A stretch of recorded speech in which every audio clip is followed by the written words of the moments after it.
हाग्रा दानस्रांनायाव दिनैसिम जोंनि समाजाव हाग्रा दानस्रांग्रा गुनजेरा जोबाखै। दानस्रांनायाव दिनैसिमबो गुनजेरा जोंनि समाजाव जोबाखै। गुनजेर देवानिफ्रा जेब्लासिम थागोन अब्लासिम जों बेखौ होबथानो हानाय नङा। दा गुनजेर देवानिया जेब्लासिम थागोन अब्लासिम माने बे माबाखौ इनक्रोचमेन्टखौ जोङो बन्द खालामनो हानाय नङा। सिखोना जोहोलाव हायुङारि पार्कखौ संरैखा खालामनायाव गासै राजखान्थि हान्जायानो मदद होनांगोन। खाथिराव जोंनि राजखान्थियारि दैदेनगिरिफोराबो बेखौ संरैखाथि खालामनायाव जथेस्थ मदद होनाया गाहाम। गासै 300सानि बारा सुबुंफोरनि गेजेरनिफ्राय दासिमाव 130 हाग्रा दानस्रांनो फैनाय सुबुंफोरखौ हमनो हाबाय।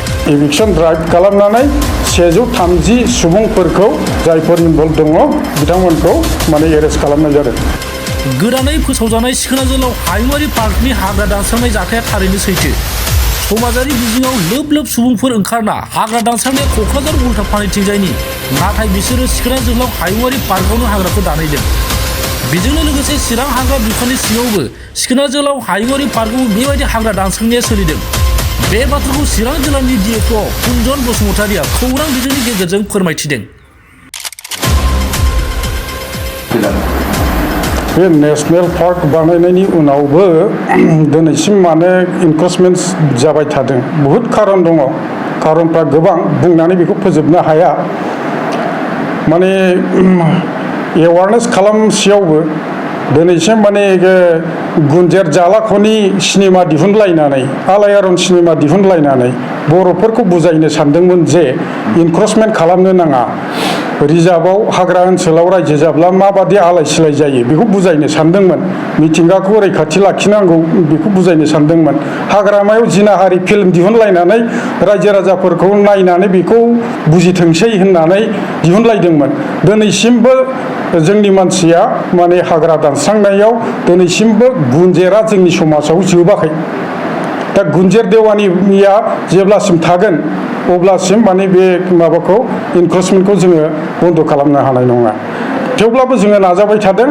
जोङो जेब्लासिम माने हाग्रायाव मिथिंगायाव अयथासार खालामगोन अब्लासिम जोङो जोंनि इभिक्सनखौबो जोङो नागारनाय नङा, गले गले खालामबाय थागोन। भिडिअ भाइरेल जानाया बबे साइडनि बबे फरेस्टनि? बियो भिडिअ भाइरेल जानाया दुर्भाग्यजनक। बेखौ चिरां डिभिजननि आन्डाराव जानाय जाथाय होननानै सोरबा सोरबाया अपप्रचार सलायबाय थादों।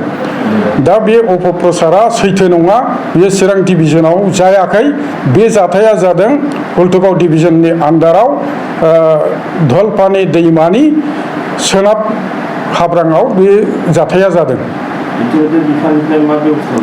दा बे इनपुटखौ मोननाय लोगो लोगो दिनैहाय हुल्टुगाव डिभिजननिफ्राय मोनसे एभिक्सन ड्राइभ खालामनानै 130 सुबुंफोरखौ जायफोर इनभल्भ दङ बिथांमोनखौ माने एरेस्ट खालामनाय जादों।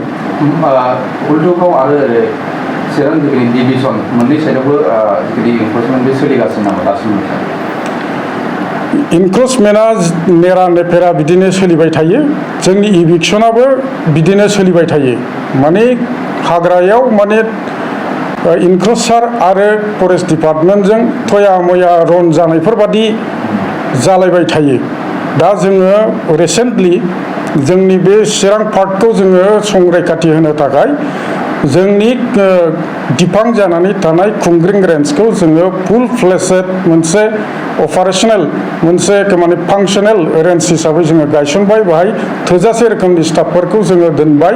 थोजासे रोखोमनि माने पेट्रलिंआव नांनाय एसेट्सफोरखौ बिथांमोननो होनानै बिथांमोनखौ जोङो पेट्रलिंआव आगान सुरहोबाय थाबाय। आरो दादगारियाव जानाखि फुराना केम्प दंमोन बेखौ फोथैनानै दोनबायमोन 15 बोसोरसिम। दा बेखौ जोङो रिभाइभ खालामबाय। बेवहायबो 20 स्टाफनि स्ट्रेंथखौ लानानै जोंनि स्टाफफोरा पेट्रलिं होगासिनो दं।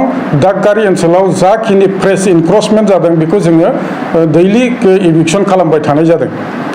आरो जोङो फुल फ्लेजेड मोनसे इभिक्सन प्लान बानायनानै लार्ज स्केलाव जोङो माने इभिक्सन ड्राइभ खालामनो थाखाय जुदि सोरखारा जोंखौ बिथोन होयोब्ला जोङो थाबैनो खालामगोन।